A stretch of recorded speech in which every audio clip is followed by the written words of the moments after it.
കോൺഗ്രസിന്റെ രണ്ടാം ഘട്ട സ്ഥാനാർത്ഥി പട്ടിക ഇന്ന് പ്രഖ്യാപിക്കും. എം പിമാർക്ക് ആർക്കും സീറ്റ് നൽകേണ്ടതില്ല എന്നാണ് തീരുമാനം. ഒന്നിലധികം പേരുകളുള്ള തർക്ക സീറ്റുകളിൽ തീരുമാനം ഹൈക്കമാൻഡിന് വിട്ടു. പുലർച്ചെ ഏതാണ്ട് 2:30 വരെ ചർച്ചകൾ നീണ്ടു എന്നാണ് റിപ്പോർട്ടുകൾ. സീറ്റില്ലെങ്കിൽ കെ സുധാകരന്റെ അടുത്ത നീക്കം എന്താണെന്നാണ് ആകാംക്ഷ. ടിക്കറ്റ് കിട്ടാത്തവരുടെ വിഷമം മാറ്റി സംസാരിക്കും എന്നാണ് പ്രതിപക്ഷ നേതാവ് വി ഡി സതീശന്റെ പ്രതികരണം. വി അരുൺ കൂടുതൽ വിവരങ്ങൾ ചേരുന്നുണ്ട്. അരുൺ, അങ്ങനെ സ്ഥാനാർത്ഥി പട്ടിക രണ്ടാം ഘട്ടം ഇന്നുണ്ടാകുമെന്ന് പ്രതീക്ഷിക്കുന്നു. ഒരുപാട് തർക്കങ്ങൾ, ഒരുപാട് കൂടിയാലോചനകളൊക്കെ നടന്നു. എങ്ങനെയാണ് ഒരു സമവായത്തിലേക്ക് കാര്യങ്ങൾ എത്താൻ കഴിഞ്ഞു?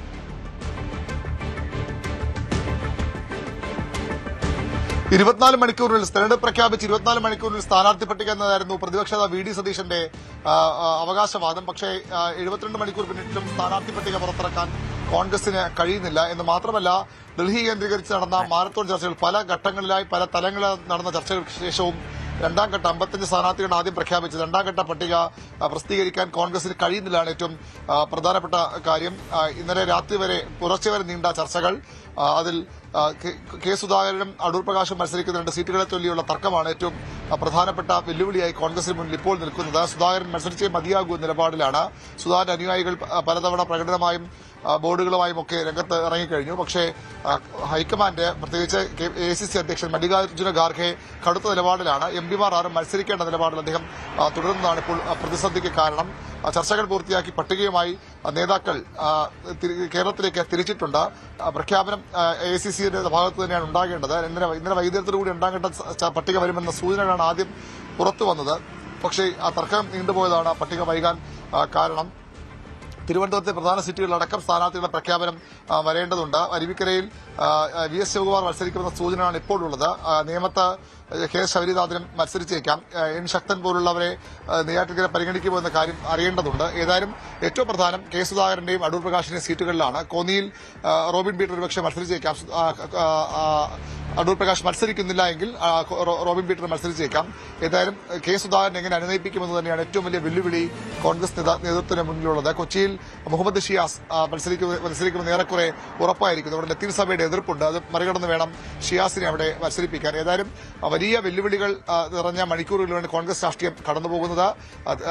നാമനിർദ്ദേശ പത്രികാ സമർപ്പണം ആരംഭിച്ചു കഴിഞ്ഞു. ദിവസങ്ങൾ മാത്രമാണ് അതിന് ബാക്കിയുള്ളത്. മുഖ്യമന്ത്രി അടക്കമുള്ള ഇടത് നേതാക്കൾ ഇന്ന് പത്രിക സമർപ്പിക്കും. അപ്പോഴും കോൺഗ്രസിന്റെ രണ്ടാം ഘട്ട പട്ടിക പുറത്തു വന്നില്ല എന്നുള്ളതാണ് ഏറ്റവും പ്രധാനപ്പെട്ട കാര്യം. BJPയുടെ പട്ടികയും പുറത്തു വരാറുണ്ട്. പക്ഷേ BJP ഇന്ന് പ്രഖ്യാപിക്കുന്ന സൂചനകളുണ്ട്. കാര്യമായ തർക്കങ്ങൾ കോൺഗ്രസിലേതുപോലെ BJPയിലില്ല. CPMന്റെയും 3 പട്ടിക സീറ്റുകളിൽ ഇനി സ്ഥാനാർത്ഥികൾ വരേണ്ടതുണ്ട്. പക്ഷേ കോൺഗ്രസിൽ വലിയ പ്രതിസന്ധിയിലായി സീറ്റ് വിഭജന ചർച്ചകൾ മാറുന്നു എന്നുള്ളതാണ് ഏറ്റവും പ്രധാനപ്പെട്ട കാര്യം. അരുൺ, അടൂർ പ്രകാശ്, കെ സുധാകരൻ ഈ 2 MP മാരുടെ കാര്യത്തിലായിരുന്നല്ലോ പ്രധാനമായിട്ടും ഈ പറയുന്ന ചർച്ചകൾ മുഴുവൻ നടന്നിരുന്നത്. അപ്പോൾ ഒരുപക്ഷെ അടൂർ പ്രകാശ് അത്രമാത്രം വലിയ പ്രതികരണങ്ങൾക്ക് മുതിരാൻ സാധ്യതയില്ലായിരിക്കും. പക്ഷേ കെ സുധാകരൻ അങ്ങനെ സീറ്റില്ല എങ്കിൽ മൗനം പാലിക്കുമെന്ന് കരുതാൻ കഴിയുമോ? കാരണം ഇതിനോടകം നേതാക്കളുടെ നേതൃത്വത്തോട് സുധാകരൻ നൽകിയ മുന്നറിയിപ്പും അത്തരത്തിലായിരുന്നല്ലോ. മാധ്യമങ്ങളെ കാണും, വരാൻ പോകുന്നത് കൂടുതൽ കടുപ്പമായിരിക്കുമെന്നുള്ളത്. അപ്പോൾ കെ സുധാകരനെ അനുനയിപ്പിച്ച് നിർത്തുക എന്നുള്ളത് എളുപ്പമായിരിക്കുമോ നേതൃത്വം? ഒട്ടും എളുപ്പമാകുമെന്ന് കോൺഗ്രസ് നേതൃത്വം കരുതുന്നില്ല. സുധാകരന്റെ സീറ്റ് മോഹത്തിൽ തട്ടി തന്നെയാണ് സ്ഥാനാർത്ഥി പ്രഖ്യാപനം ഇത്രയും വൈകുന്നത്. സുധാകരനെ അത്രയൊന്നും പെട്ടെന്ന് അനുനയിപ്പിക്കാൻ കഴിയുമെന്ന് കോൺഗ്രസ് നേതൃത്വം പ്രതീക്ഷിക്കുന്നുമില്ല. മറ്റൊരു വിലയിരുത്തലുള്ളത്, ഈ സുധാകരന് പിന്നിൽ കോൺഗ്രസിലെ അസംതൃപ്തരായ മുതിർന്ന നേതാക്കൾ കൂടിയുണ്ട്, പ്രധാനപ്പെട്ട നേതാക്കൾ കൂടിയുണ്ട്. KC വേണുഗോപാലിന്റെ ഒരു ഏകപക്ഷീയമായ ഇടപെടലുകൾ ഈ പട്ടികയിലുണ്ട് എന്ന വിലയിരുത്തലുകളുണ്ട്. അങ്ങനെയെങ്കിൽ സുധാകരനെ മുൻനിർത്തി കോൺഗ്രസിലെ പ്രധാനപ്പെട്ട നേതാക്കൾ തന്നെ ഈ പ്രതിഷേധങ്ങൾക്ക് പിന്നിലുണ്ടെന്നാണ് വിലയിരുത്തപ്പെടുന്നത്. അതുകൊണ്ടാണ് സുധാകരൻ ഇത്രയധികം ശക്തമായ നിലപാടെടുക്കുന്നതെന്നും പറയപ്പെടുന്നത്. ഏതായാലും സുധാകരൻ ഇടഞ്ഞാൽ അത് കോൺഗ്രസിന് ഗുണം ചെയ്യില്ല എന്നുറപ്പാണ്. കണ്ണൂർ സീറ്റ് തിരിച്ചുപിടിക്കുക എന്നത് മാത്രമല്ല, തൊട്ടടുത്തുള്ള ആ ജില്ലകളിലെ പ്രധാനപ്പെട്ട ചില സീറ്റുകളിൽ പോലും സുധാകരന് സ്വാധീനമുണ്ട്. സുധാകരന്റെ അനുകൂലികൾ ആദ്യം രംഗത്തിറങ്ങിയത് KPC അധ്യക്ഷൻ സണ്ണി ജോസഫിനെതിരെയാണ്. പേരാവൂരിൽ അദ്ദേഹത്തെ തോൽപ്പിക്കുന്ന തരത്തിലുള്ള പ്രതികരണങ്ങൾ പുറത്തു വന്നു കഴിഞ്ഞു. അതുകൊണ്ട് തന്നെ സുധാകരൻ ഒരു വിമത ഭീഷണി അല്ലെങ്കിൽ സുധാകരൻ ഒരു അസംതൃപ്തനായി തുടരുന്നത് കോൺഗ്രസിന് വലിയ തിരിച്ചടി ഉണ്ടാക്കുമെന്ന് ഉറപ്പാണ്. അതുകൊണ്ട് ഏത് വിധേനയും സുധാകരനെ ഒപ്പം നിർത്താനുള്ള ശ്രമങ്ങളുണ്ട്. പക്ഷേ അത് എത്രത്തോളം സാധ്യമാവുന്ന കാര്യം ഇനിയുള്ള മണിക്കൂറിൽ മാത്രമേ അറിയാൻ കഴിയൂ. അതാണ് പ്രധാനപ്പെട്ട കാര്യം. കെ സുധാകരനെ അനനയിപ്പിച്ച് നിർത്തുക എന്നുള്ളത് ദുഷ്കരമാണ്. കോൺഗ്രസിനെ സംബന്ധിച്ച് എളുപ്പത്തിൽ കാര്യങ്ങൾ കൈകാര്യം ചെയ്യുക അത് ബുദ്ധിമുട്ടാണെന്ന് തോന്നുന്നു. എന്നാണെങ്കിലും കെ സുധാകരനും അടൂർ പ്രകാശും സീറ്റ് ലഭിക്കാൻ ഇടയില്ല എന്നുള്ളതാണ് മനസ്സിലാക്കുന്നത്. പ്രത്യേകിച്ചും മല്ലികാർജ്ജുൻ ഖാർഗെ അത്തരത്തിൽ എം പിമാർക്ക് സീറ്റ് കൊടുക്കേണ്ടതില്ല എന്നുള്ള നിലപാടിൽ ഉറച്ചു നിൽക്കുന്നു എന്നുള്ളതാണ് മനസ്സിലാക്കുന്നത്. അരുൺ, ഈ ഒപ്പം തന്നെ ഈ എം പിമാർക്ക് സീറ്റ് കൊടുക്കാത്ത സാഹചര്യം ഇനി മറ്റ് ചില മണ്ഡലങ്ങളിലെ പ്രശ്നങ്ങൾ കൂടിയുണ്ടല്ലോ. ഇപ്പോൾ ഉദാഹരണത്തിന് പെരുമ്പാവൂര്.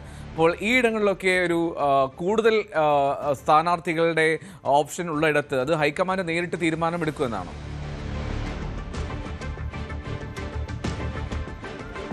പെരുമ്പാവൂർ ഉൾപ്പെടെയുള്ള സീറ്റുകൾ ഹൈക്കമാൻഡ് പൂർണ്ണ തീരുമാനത്തിന് വിട്ടിരിക്കുകയാണ്. അവിടെ എൽദോസ് കുന്നപ്പള്ളിൽ ഇപ്പോഴും സീറ്റിനായി രംഗത്തുണ്ട്. താൻ മത്സരിച്ചാൽ വലിയ ഭൂരിപക്ഷം ജയിക്കുമെന്നാണ് കുന്നപ്പള്ളിൽ അവകാശപ്പെടുന്നത്. മാത്രമല്ല അവിടെ സഭാ നേതൃത്വം എൽദോസിന് വേണ്ടി കോൺഗ്രസ് നേതൃത്വത്തിൽ സമ്മർദ്ദം ചെലുത്തുന്നുമുണ്ട്. പക്ഷേ ഒരു കാരണവശാലും അവിടെ എൽദോസ് കുന്നപ്പള്ളിയെ മത്സരിപ്പിക്കാൻ കഴിയില്ല നിലപാടാണ് നേതൃത്വം സ്വീകരിക്കുന്നത്.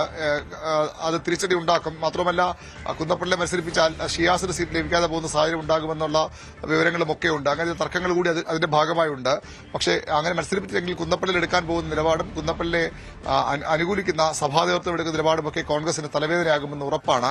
പെരുമ്പാവൂർ ഉൾപ്പെടെയുള്ള 6 സീറ്റുകൾ തീരുമാനം ഇപ്പോൾ ഹൈക്കമാൻഡ് വിട്ടിരിക്കുകയാണ്. ഇന്ന് തന്നെ പട്ടിക വരുമ്പോൾ നേതാക്കൾ പറയുന്നു. അപ്പോൾ എങ്ങനെയാണ് ഒരു സമവായത്തിൽ ഊന്നിയുള്ള പട്ടിക പുറത്തു വരുന്നത്? അല്ലെങ്കിൽ ഈ പട്ടിക പുറത്തു വന്നാൽ അത് കോൺഗ്രസിന്റെ ഇപ്പോഴത്തെ സാധ്യതകളെ തുടർഭരണം അവസാനിപ്പിക്കാം, ഭരണം തിരിച്ചുപിടിക്കാൻ വലിയ പ്രതീക്ഷയിലാണ് ഈ തെരഞ്ഞെടുപ്പ് ക്യാമ്പയിനിലേക്ക് കോൺഗ്രസ് ഇറങ്ങിയത്. പക്ഷേ ആ പ്രതീക്ഷകൾക്കൊക്കെ മങ്ങലേൽപ്പിക്കുന്ന തരത്തിലുള്ള ഉൾപാർട്ടി പ്രശ്നങ്ങളാണ്, സീറ്റുമായി ബന്ധപ്പെട്ട തർക്കങ്ങളാണ് കോൺഗ്രസിനെ ഇപ്പോൾ വലയ്ക്കുന്നത്. കെ സുധാകരനും അടൂർ പ്രകാശും ഉൾപ്പെടെയുള്ള നേതാക്കൾ ഒരുപക്ഷെ അടൂർ പ്രകാശ് എന്ത് ചോദിച്ചതുപോലെ ഒരു പരസ്യ പ്രതികരണത്തിനൊന്നും തയ്യാറായേക്കില്ല. പക്ഷേ കെ സുധാകരൻ അങ്ങനെയല്ല. എൽദോസ് കുന്നപ്പള്ളിലും പാർട്ടിയുടെ പൂർണ്ണ നിയന്ത്രണത്തിൽ നിൽക്കുമ്പോൾ കാര്യത്തിൽ സംശയമുണ്ട്.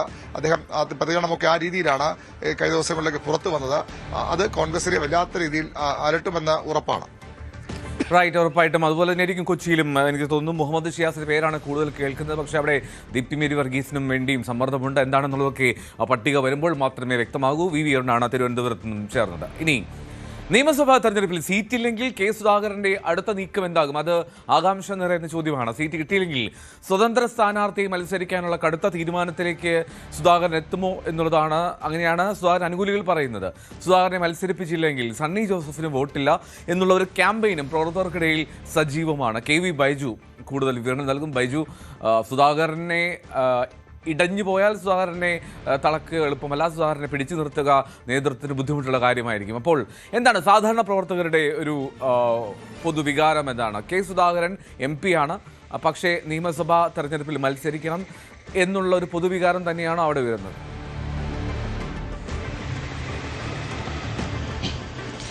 എൽദോ, കെ സുധാകരനെ ഇന്നലെ രാത്രി ഏറെ വൈകിയും മത്സരിപ്പിക്കും എന്ന രീതിയിലായിരുന്നു പ്രവർത്തകർക്കൊക്കെ ലഭിച്ച വിവരമെങ്കിൽ അതെല്ലാം അസ്ഥാനത്തായിരിക്കുന്നു. രാത്രി ഏറെ വൈകി ദില്ലിയിൽ നടന്ന ചർച്ചയിൽ സുധാകരന് സീറ്റില്ല എന്ന തരത്തിലേക്ക് കാര്യങ്ങൾ എത്തിയിരിക്കുന്നു. അതായത് MP-മാർ മത്സരിക്കേണ്ട എന്ന ഒരു തീരുമാനത്തിലേക്കാണ് ഇപ്പോൾ ഹൈക്കമാൻഡ് എത്തിയിരിക്കുന്നത്. അതുകൊണ്ട് തന്നെ ആ അധ്യായം അവിടെ അടയുന്നു എന്ന് വേണം പറയാൻ. അങ്ങനെയെങ്കിൽ എൽദോ സൂചിപ്പിച്ചത് വളരെ പ്രധാനപ്പെട്ട കാര്യമാണ്. കെ സുധാകരനെ സംബന്ധിച്ചിടത്തോളം വലിയ തോതിൽ അണികളുള്ള ഒരു ജില്ലയാണ് കണ്ണൂര്. മാത്രമല്ല ഇന്നലെ നമ്മൾ കണ്ടതാണ്